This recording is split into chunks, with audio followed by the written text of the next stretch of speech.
For you now, and 65 years ago tomorrow, tens of thousands of Allied troops landed on the beaches of Normandy for an operation which ended the Nazi occupation of Western Europe. All week, Robert Hall has been travelling across northern France, hearing the stories of former Allied soldiers and the people they liberated. Today, he's reached Pegasus Bridge. Robert.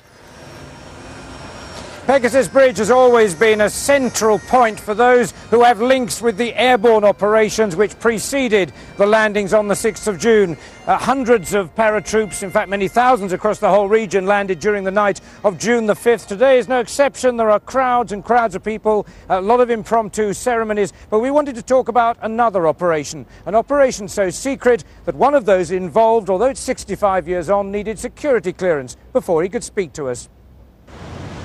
In towns and villages, in the windswept sand dunes, the liberators are remembered.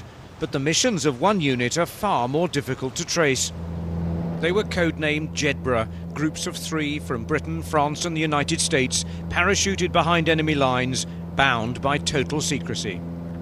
We were the original terrorists, if you like, just depending on which side of the fence you are. Well, everything about the Jeds was unusual. We broke every rule in the book. I said, how's the pay? He said, double. I said, I'm in. They wanted us to look like ordinary, unhealthy civilians. Hidden from public view, the Jeds trained for the expected and the unexpected. Then they took me out and had me shoot a pistol, had me shoot a gun, break out of a jail, get into a door, pick locks. You can't imagine.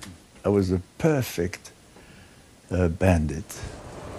Once in occupied France, the aim was simple: to link up with local resistance groups and to do whatever was necessary to prevent German reinforcements reaching Normandy. It was presented to me, you will parachute into Nazi-occupied Burgundy. You will carry a medical kit with you, but you won't carry any heavy weapons. You'll be given a personal weapon to defend yourself. Inevitably, there were narrow escapes and near misses. I heard a shot. I looked around. The guy had a pistol in his hand. He shot me through my pocket and my wallet. They searched the whole wood. They surrounded it. I climbed up a tree and they put troops all the way around with dogs and started going through the wood. The part where we were at one end, they didn't do it, they give it up by then, fortunately. But we were laying in the wood all day expecting them to come.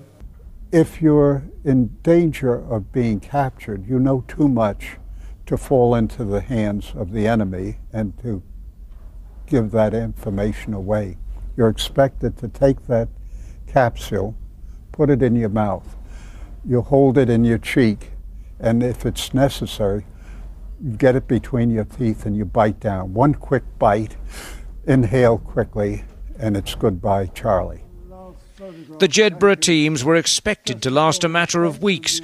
Fortunately for today's generation, enough of them survived to tell their stories and to relive a great and secret adventure. For me, it was not a game, but it was a kind of a new life that I didn't imagine existed. And I must say I enjoyed myself.